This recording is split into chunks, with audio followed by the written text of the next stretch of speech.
कि कुछ बच्चे बहुत डरे हुए हैं, उनका सिलेबस ही नहीं हुआ है, ठीक है। ऑफकोर्स 100% सिलेबस किसी का नहीं होता, हमारा भी नहीं होता, ठीक है। फिर कुछ बच्चों का सिलेबस नहीं हुआ है, वो लोग बहुत डरे हुए हैं। अब एग्जाम सर पे आ गया, 18 मार्च को एग्जाम है, अब वो लोग बोल रहे हैं कि भैया कैसे अटेंड करेंगे, हमारा सिलेबस ही नहीं है। एक लास्ट क्वेश्चन मेरा है वो अमन कुमार से, भाई 296 नंबर कैसे आ गए तेरे? तो क्या किया तूने, ऐसा क्या जादू किया, क्या काला जादू किया कि तेरे 296 आ गए? तूने कैसे प्रिपेयर किया कि यार तुमको क्वेश्चन छोड़ना है, क्वेश्चन छोड़ना एक आर्ट है। क्वेश्चन अटेंड करने से ज्यादा इंपॉर्टेंट है कि क्वेश्चन कौन से छोड़ने हैं, वो एक आर्ट है। सही बताया मतलब जब लगता है स्टैटिस्टिकली बात करें ना तो काफी इजी है। जस्ट 75 क्वेश्चन है, मेरे को नहीं लगता है 75 कर रहा है, ठीक है, जैसे तुमने बताया। तो यार उसमें 50-60 अगर किसी ने बढ़िया टिक मार दिया एक्यूरेसी के साथ, सिलेक्शन पक्का है, ठीक है। मॉक स्टार बहुत सारे होते हैं, हर जगह मिल जाएंगे। एस्पायर की इतनी बढ़िया टेस्ट सीरीज में हम लोग एस्पायर से किया था, बढ़िया था। सो हेलो एवरीवन, आज हम लोग दोस्त कुछ बैठ के सीयूटी में बातचीत करेंगे। तो हम लोग एनआईटी कृषि के कुछ स्टूडेंट्स हैं।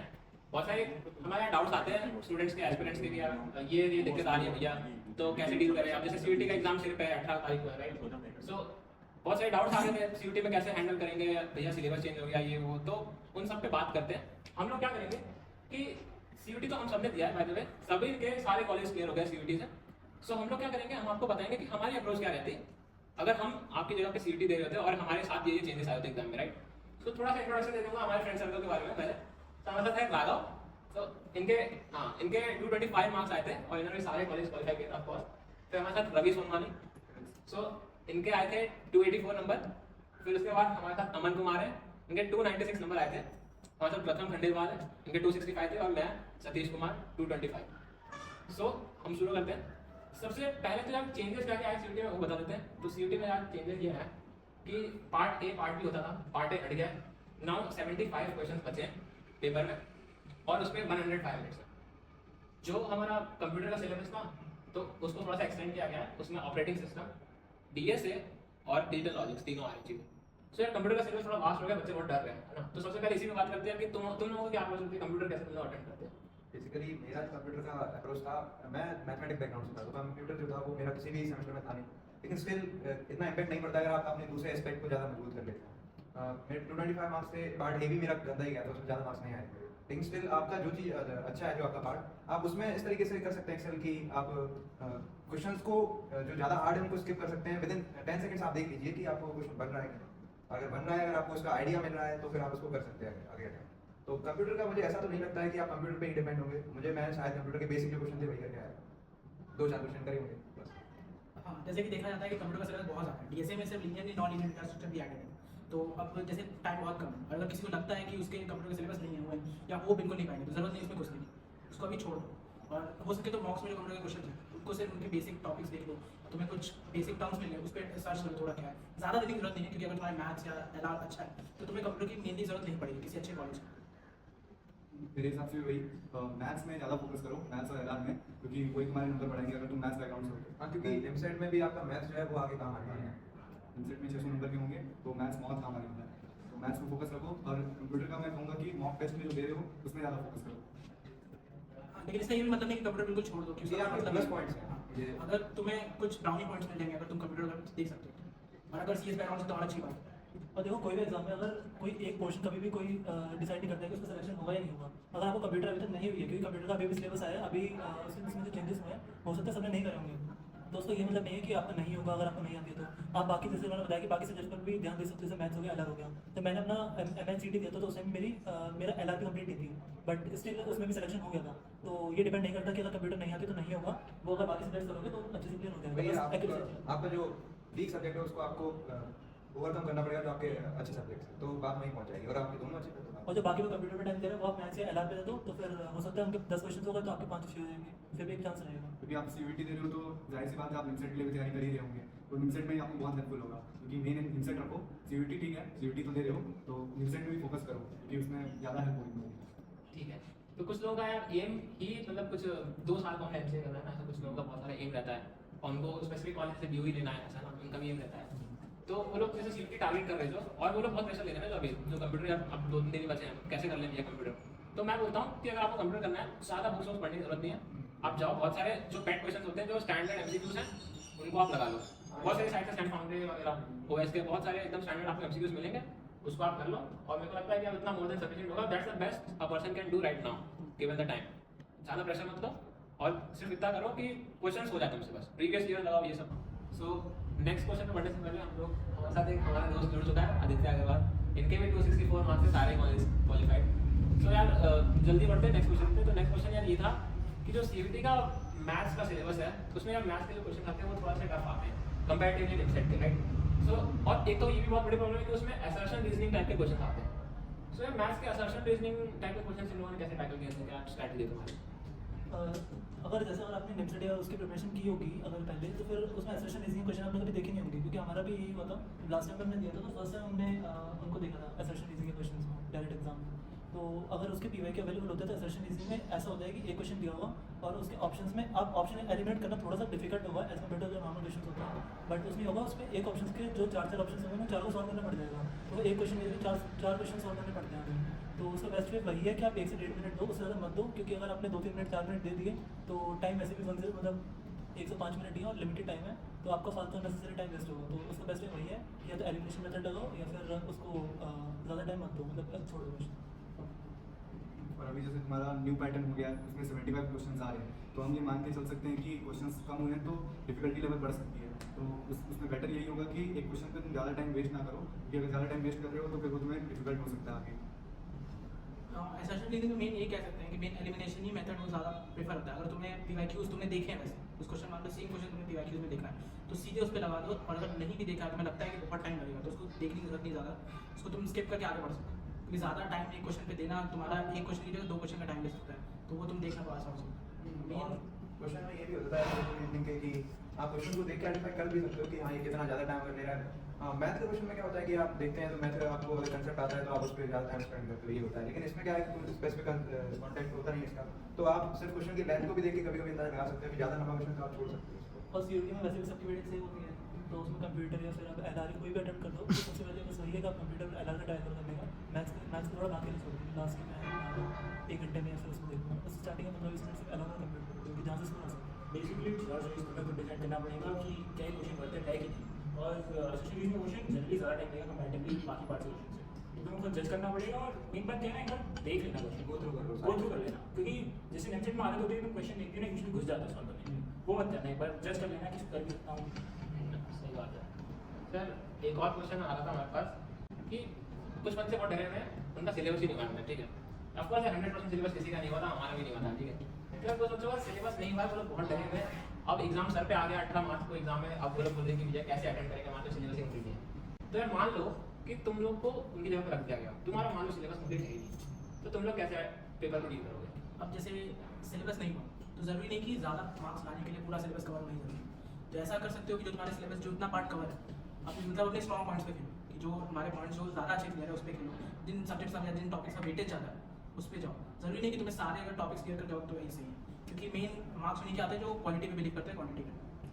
बेसिकली ना अगर तुम्हें टॉपिक नहीं आता तो उसका एक बेसिक फॉर्मूला दिख जाए, एकदम ऐसे कुछ मैं ऊपर सर्कल का दिख जाओ। इट जस्ट ना कई बार क्या होता है इजी क्वेश्चन फंस जाता है। पिछली बार जैसे मेंसुरेशन का क्वेश्चन फंस गया था, कुछ बच्चे को फॉर्मूला जान नहीं था मेंसुरेशन का प्रॉपर, तो पिछले अगर तुम्हें थोड़ा थोड़ा पता है उसके बारे में तो ठीक है, इजी क्वेश्चन आता है 20 सेकंड में। भाई आपके टाइम कम है तो आप बस इतना ही कर सकते हो, ऊपर से पढ़ के जा सकते हो। बाकी तो ऐसा है कि आपके जो पहले से कवर चैप्टर हैं उनको आप और स्ट्रॉन्ग करिए अपने टाइम में, तो वो हो ही जाएगा। ऐसा कुछ खास इम्पैक्ट पड़ेगा क्योंकि 1-2 क्वेश्चन आएंगे ज़्यादा, अगर आपका सिलेबस छूटा है तो फिर ऑब्वियसली प्रॉब्लम होगी। थोड़ा बहुत सिलेबस तो सभी का छूटता ही है यार, कोई पूरा सिलेबस नहीं जाता। और अगर मैथ्स में सिलेबस छूट रहा है तो उसमें ज़्यादा टेंशन मत लो, क्योंकि अगर सीयूईटी एग्जाम में साइंटिफिक क्वेश्चन है तो ज़रूरी नहीं है कि हर बंदा 60-70 अटेम्प्ट कर ले, तो मैक्सिमम स्कोर जो होता है वो भी 60 क्वेश्चन का ही होता है। तो ट्राई करो कि जितना आता है उसमें 50 क्वेश्चन अटेम्प्ट कर लो, और उसमें एक्यूरेसी मतलब 90% के अगर ऊपर हुई तो सिलेक्शन के चांसेस बहुत ज़्यादा है। अगर आप सब चीज़ में घुस गए अभी के लिए तो उससे बेनिफिट नहीं होगा। तो आपको लगेगा कि मैंने सब टॉपिक्स पढ़ लिया बट होगा नहीं, उससे बेटर कि आप सब जितने पढ़ लिया उतना ज़्यादा स्ट्रॉन्ग हो। हाँ मतलब प्रथम ने सही बताया। मेरे को लगता है स्टैटिस्टिकली बात करें ना तो काफ़ी ईजी है। जो 75 क्वेश्चन है मेरे को नहीं लगता है 75 कर रहा है, ठीक है, जैसे तुमने बताया। तो यार उसमें 50-60 अगर किसी ने बढ़िया टिक मार दिए एक्यूरेसी के साथ सिलेक्शन पक्का है, ठीक है। 50 मेरे को लगता है कि 50 question should be well with in the range, है ना। अब देखो 25 क्वेश्चन रहेंगे, 50 क्वेश्चन और 75 क्वेश्चन के बीच में 25 का गैप है। क्या यार तुम्हारे जितने टॉपिक्स छूटे वो 25 क्वेश्चन में नहीं निपट रहे, कवर हो गए।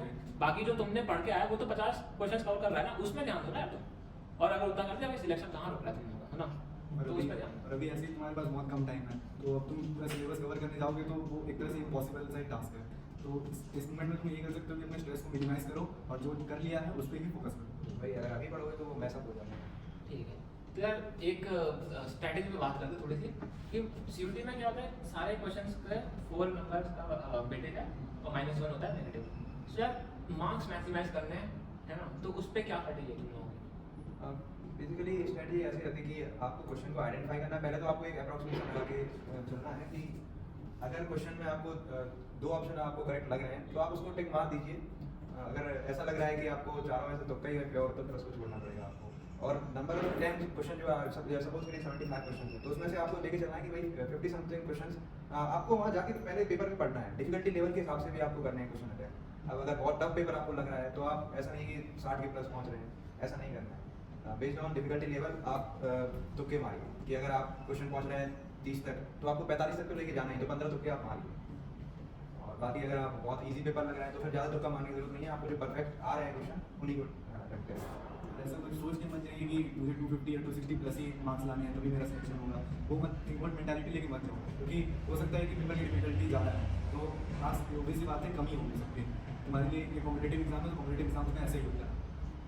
बात सही है जैसे लगी कि तो ऐसा मत सोच के जाओ कि 250 है। जैसे अगर तुम्हें अपने प्रिपरेशन में भरोसा है तो ऐसा नहीं है कि तुम्हारे लिए सिर्फ हार्ड है, सबके लिए हार्ड है। और अगर हार्ड है तो कट ऑफ नीचे जाएगा, तो सिलेक्शंस में कोई दिक्कत नहीं। हो सकता है तुम ज़्यादा तुक्के मार लो, तुम्हारे गलत ज़्यादा होते हैं तो वो नेगेटिव इम्पैक्ट आता है।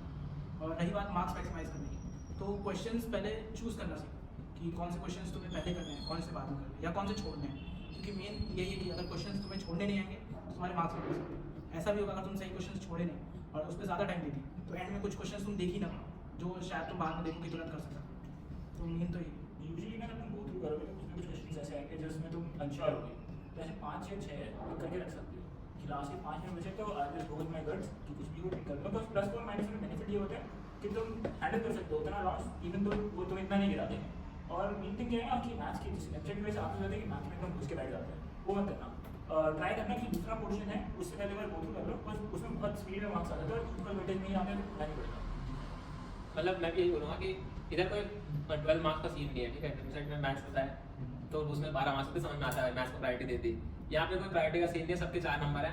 तो तुम लोग यार अपना स्ट्रॉन्गेस्ट सेक्शन उठाओ सबसे पहले तो जाके, और वहाँ पे मार्क्स स्कोर करो। लाइक नॉन मैथ सेक्शन जो होता है उसमें बहुत ही जल्दी क्विक स्कोर मार सकते हैं हम लोग, और तो वहाँ पे स्कोर करो सबसे पहले। उसके बाद जैसे बताया अमन ने कि यार तुमको क्वेश्चन छोड़ना है, क्वेश्चन छोड़ना एक आर्ट है। क्वेश्चन अटेम्प्ट करने से ज़्यादा इंपॉर्टेंट है कि क्वेश्चन कौन से छोड़ने हैं, वो एक आर्ट है। तो मोस्टली बच्चे ऐसा करते हैं कि यार क्वेश्चन उठा लिया, 1 मिनट 2 मिनट उस पर वेस्ट कर दिया, उसके बाद यार ये तो हिल नहीं रहा मेरे से, छोड़ देते उसको। यार तुम्हारे 2 मिनट नहीं गए उधर, तुम्हारे 4 मिनट गए एक्चुअली। तुम 2 मिनट जो यहाँ पे वेस्ट किया और जो एक क्वेश्चन उस टाइम में कर सकते थे तुम, वो क्वेश्चन नहीं गया तुम्हारा। सो उतना भारी नुकसान होता है तुम्हारा अगर तुम एक क्वेश्चन पे टाइम वेस्ट करते हो। ये मेंटालिटी, ये साइकोलॉजी बच्चे समझते नहीं है, ठीक है। तो ये आप समझो कि आप टाइम वेस्ट नहीं कर सकते। और तो और ऐसा हो जाता है कि अगर आपने सही प्रायोरिटी पे अपने अटेम्प्ट नहीं किया ना, अपने स्ट्रॉन्ग सेक्शन होगा क्या यार, तुम मैथ में घुसे नहीं होगे, तुम्हारा मान लो कंप्यूटर बहुत इजी क्वेश्चन से छूट गया, तो ऐसा मत करना। इसीलिए एक बार गो थ्रू करना बहुत जरूरी होता है, क्योंकि मेरे साथ खुद ये हुआ था कि लास्ट में जब क्वेश्चन जो थे बहुत ईजी थे, बहुत ही ज़्यादा देख के टिक मारने वाले थे कुछ क्वेश्चन, 4-5 क्वेश्चन। अगर वो मैं एक क्वेश्चन छोड़ के वो 4-5 क्वेश्चन कर लेता तो बहुत इम्पैक्ट होता। तो वही है एग्जाम के बाद पता लगता है कि जब कोई दूसरा दोस्त आगे कहता है कि हाँ मैंने तो कंप्यूटर सेशन रिजल्ट बहुत ईजी आया था, और होता है मैथ्स में लगे रहेगा। ऐसा अफसोस में वही है। ये ट्राई करो, क्योंकि आप पढ़ते हैं, जब मैथ्स को पढ़ते हैं तो आप उसमें बहुत ज़्यादा टाइम तक डेडिकेट रहते हैं, तो आपको ये लगता है कि क्वेश्चन छूट ना जाए, वो आपको वहाँ जाकर फीलिंग हटा देनी है। आपको नहीं आ रहा है विदिन 10 सेकंड्स, आपको उसका आइडिया नहीं बन रहा है तो आप स्किप कर सकते हैं। मतलब ईगो नहीं लाना, ईगो नहीं लाना। ईगो नहीं एटलीस्ट एक लाना। बार तो गो थ्रू करना है, हाँ, कोई भी हो सारे क्वेश्चन एटलीस्ट एक बार गो थ्रू करो, और ईगो बिल्कुल नहीं लाना। टीचर्स में उसको साइकिल से कर सकते हो, चलते गए। यूजुअली जैसे मैंने क्या करा था, मैंने पहली जब साइकिल कंप्लीट करी थी ना, तो मेरे मुश्किल से मैथ्स के 10 या 12 क्वेश्चन हुए थे, बट उससे इतना है जो जल्दी होने वाले क्वेश्चन तो हो गए। अब now you are at the base, सबने कर लिया, तुमने भी कर लिया, अब तुम उसके ऊपर बिल्ड करोगे तो वापस आओगे, तुम्हें आइडिया है कि यार एक वो क्वेश्चन था जो मुश्किल था, थोड़ा इजी था, मैं कर दूंगा उसको। बाकी आप ये डिफरेंट स्ट्रेटजीज आप मॉक में ट्राई कर सकते हो, जो आपके लिए बेस्ट सुटेबल हो, आप वो ट्राई करो। हाँ, मतलब अब जैसे एग्जाम के लिए बहुत कम बचे, तो यार ये बताओ कि अब इन आखिरी के दिनों में बच्चा क्या करना है। मतलब मेरे को लगता है बहुत सारी गलतियां तो ये कर देते हैं यार, स्लीप साइकिल बिगाड़ देते हैं, बहुत टेंशन लेते हैं, ये वो। तो यार आखिरी के एक डेज में क्या बच्चा करेगा? तो जैसे आखिरी कुछ दिन बचे, तो जैसे सतीश ने कहा स्लीप साइकिल अपनी बनानी चाहिए, और वो ऐसे नहीं कि कभी भी ऐसे बनाना, ऐसे बनाओ जैसे तुम्हारे शिफ्ट जो होगा, मॉर्निंग शिफ्ट होगा, इवनिंग शिफ्ट होगा या डे शिफ्ट होगा, उस शिफ्ट के हिसाब से अपनी साइकिल बनाओ, अपना डे करो, और उस शिफ्ट में एक बार मॉक जरूर बैठ के। और ऐसा नहीं कि वो टाइम आया बैठ के मॉक दे, क्योंकि पेपर के 1 घंटा पहले, आधे घंटे पहले हमें बैठ के वहाँ बैठना होता है, सबसे ज़्यादा बोरिंग उसी टाइम होता है, वो टाइम बहुत होगी। तो अपनी स्टडी टेबल पर बैठ जाओ, और बैठने के बाद क्या करो कि शांति से बैठ के पहले 1 घंटे वहाँ टाइम स्पेंड करो सिर्फ सिस्टम के, फिर वहाँ से मॉक देना स्टार्ट करो। उससे तुम्हें थोड़ा उस दिन की थोड़ी जानकारी हो जाएगी कैसे कैसे। नहीं अभी ना मतलब मोस्टली तो बच्चे अभी सिलेबस के पीछे भाग रहे होते हैं अभी एकदम आखिरी मोमेंट मतलब ये कवर कर ले एकदम हाथ मार ले यही चल रहा है अभी बच्चों में। तो यार ये सब के बारे में क्या चल रहा है? अभी सिलेबस कंप्लीट करना है तो इवेंट में टाइम नहीं, क्योंकि अगर जितना कर लिया है ऑलमोस्ट मैथ्स में अगर किसी की नहीं भी हुई थी 50% तो ऑलमोस्ट सबकी हो गई होगी, प्रिपरेशन में हो जाना चाहिए। तो 50% तक तो ये है जितना आपके फॉर्मुलास वगैरह हो गए उतना रिवाइज करो, और जहाँ में कुछ क्वेश्चन हो सकते हैं कोई नोट करके रख देता है कि पहला क्वेश्चन दिया मौका आया था तो उन क्वेश्चन पेपर गो थ्रू कर दो कि बस पे यही बात आपको पीवाई की जरूर कर लेना, निमसेट की भी और सीयूटी की भी। लेकिन सीयूटी में भी काफ़ी सारे निमसेट की पीवाई को डायरेक्ट उठा देते हैं, कंप्यूटर के भी और मैथ्स के भी। तो अभी पीवाई की कर सकते हो, और जितना आपने रीजनिंग वगैरह के फॉर्मुलास पढ़े थे वो सारे कर दो। पहली बात तो पूरा सिलेबस कवर करने की अभी कोशिश बिल्कुल मत करो। अपने शॉर्ट नोट्स जो बना के रखे हैं हमने उन शॉर्ट नोट्स से गो थ्रू करो, तो उससे तुम्हारा बेनिफिट होगा, स्ट्रेस भी तुम्हारा कम होगा। अभी के टाइम पे सबसे बेस्ट चीज़ यही कर सकते हो, तुम अपना स्ट्रेस मिनिमाइज करो, क्योंकि वो एग्जाम में तुम्हें स्ट्रेस बहुत गंदा होता है, वो तुम्हें बहुत मतलब बेकार कर देगा तुम्हारे पेपर में। बाकी तो ये बात तो पता है एग्जाम के लास्ट नाइट आपको 8 घंटे तक स्लीप करना 8 घंटे से पिछले तो वो 6-7 घंटे मैम के टारगेट का, अब वो आखिरी के 6 दिन बचे हैं, कुछ नहीं इसलिए हम ऐसे दुनिया में पलटोगे नहीं, तो अब बस बैठ के जो थोड़े बहुत फॉर्म में रिवाइज करने कर लिए, और पैटर्न से अपना आपको थोड़ा लाइक ट्राई करने का पैटर्न कैसा है या बीवाई की कैसे है, तो डिस्प्ले अपना कॉन्फिडेंस बिल्ड करना है कि हाँ मेरे को आता है, मैं कर दूंगा एग्जाम में इसको। और वही अभी जो भी फॉर्मूलाज है वो अच्छे से याद करना, 2-3 जितने भी हैं सारे आपने जो कुछ स्पेशल क्वेश्चंस टिक लगाए होंगे या क्वेश्चन देखे होंगे, ये क्वेश्चन जरूर गो थ्रू करना, वो सारे क्वेश्चंस और फॉर्मूले वो अभी पक्का करना। मतलब मेरे को लगता है कि यार इन लास्ट दिनों में ना मतलब कुछ और आता है ना हमारे, ये तो हमें मान पड़ेगा। मेरे को लगता है कि यार इस टाइम पे ना आप ज़्यादा से ज़्यादा मॉक्स दे सकते हो, मॉक्स दो, एग्जाम दो, लाइक आपके अंदर एक एक्सपीरियंस बन जाए एग्जाम देने का ना, वो पैटर्न बन जाए, फ्लो बन जाए, क्योंकि अभी तक आपने रॉ स्टडी की है ना, अब आप एग्जाम मोड में आ जाओ भैया, आपको एग्जाम क्लियर करना है, आपको सही सीखना नहीं था, सो अब आप एग्जाम अटेम्प्ट करो। अब यार मॉक्स बहुत सारे होते हैं, हर जगह मिल जाएंगे, एस्पायर के इतने बढ़िया टेस्ट सीरीज में हम लोग एस्पायर से गया था, बढ़िया था, तो आप करो, मतलब काफ़ी मॉक्स दो अभी और इधर उधर मत आओ। और लास्ट एग्जाम के 1 या 2 दिन पहले तक मॉक मत देना, लास्ट के 1 या 2 दिन, क्योंकि अगर उसमें अगर किसी के मार्क्स कम आते हैं, जो अब तक कितने दिन जा रहे हो वो थॉट है कि हमसे नहीं होगा, उससे हम नेगेटिव थॉट नहीं लाने, अपने आप को पॉजिटिव रखना है, उससे मॉक्स मत देना। और यार एक बात करते हैं कि एग्जाम वाला देना, मतलब बाहर यार एग्जाम सेंटर के यार कुछ लोग फॉर्मूला तंत्र मंत्र रट रहे हैं, कुछ लोग मेडिटेशन कर रहे हैं, तो मतलब वो बच्चा देख के डर जाता है, तो उसके बारे में तुम्हारे क्या विचार है? उससे ना बहुत लोग देखेंगे ऐसे, तो बैठ के आपस में 4 ग्रुप बना के डिस्कस करोगे, ऐसे टॉपिक्स नाम नहीं तुमने सुना भी नहीं होगा, तो बस सबको इग्नोर मारना है। ये इंसिडेंट है तो मिला जुला, पर मैं जब एग्जाम से निकल के आ रहा था तब ये हुआ था कि लोगों ने डिस्कस किया, तो मुझे तो ये लग रहा था कि भाई कुछ होने वाला है नहीं, क्योंकि मेरी है कि मुझे लगा इस बार 1000 से ऊपर जाने वाली है, तो वो तो कुछ, लेकिन जब बाद में पता चला तो सभी ने डिस्कस किया तो बहुत कम मार्क्स आ रहे थे। तो ऐसा नहीं है कि पहले से कुछ प्रीडिफाइंड लेके चल लेना है आपको, ऐसा कुछ नहीं है, वो तो आप जितना पढ़ के गए उस हिसाब से आपके मार्क्स आएंगे, ऐसा नहीं है कि आप पढ़ के गए 1000 नंबर 800 नंबर का आपके आ रहे हैं 400 नंबर 200 नंबर, ऐसा नहीं है।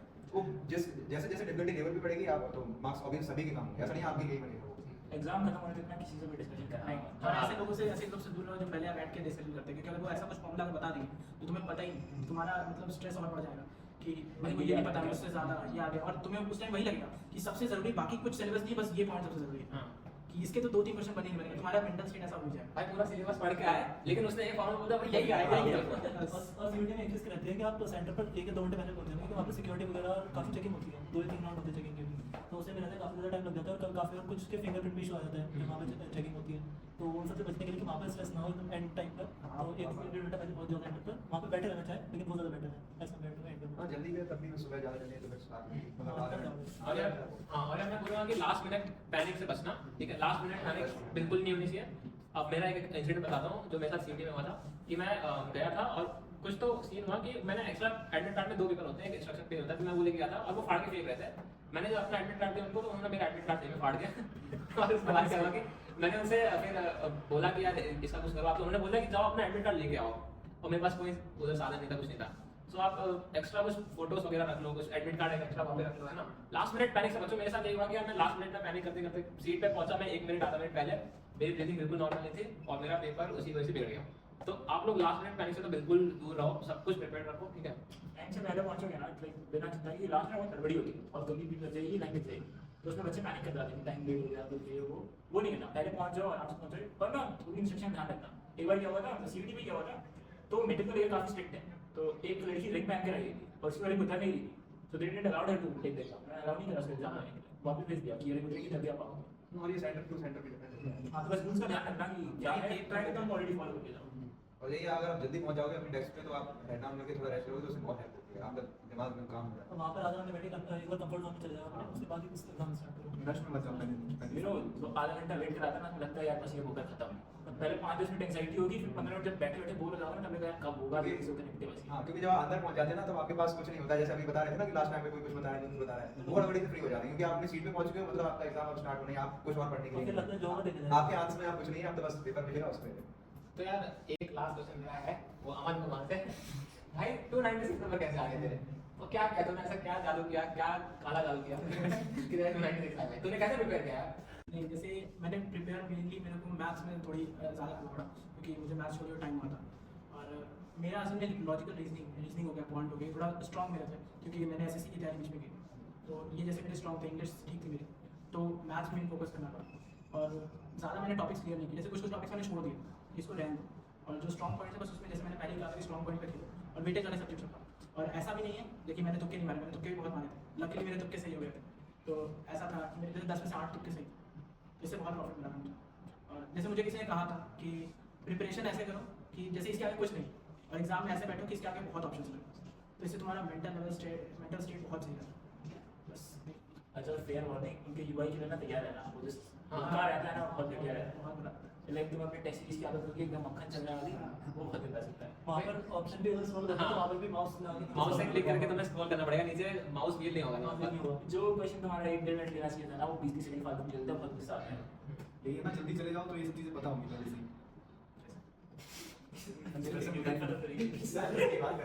चलो भाई चलो यार, तो थैंक यू एवरीवन, बहुत अच्छा लगा क्या आई होप आप सबके डाउट्स क्लियर हो गए। अगर आप लोगों को और भी डाउट्स हैं तो आप लोग कमेंट सेक्शन में स्पेसिफिक डाउट्स डाला करो यार, काफी जनरल डाउट्स आते हैं, आपके स्पेसिफिक डाउट्स डाला करो, जो भी आपके डाउट्स है सब क्लियर होंगे, नेक्स्ट वीडियो में ट्राई करेंगे।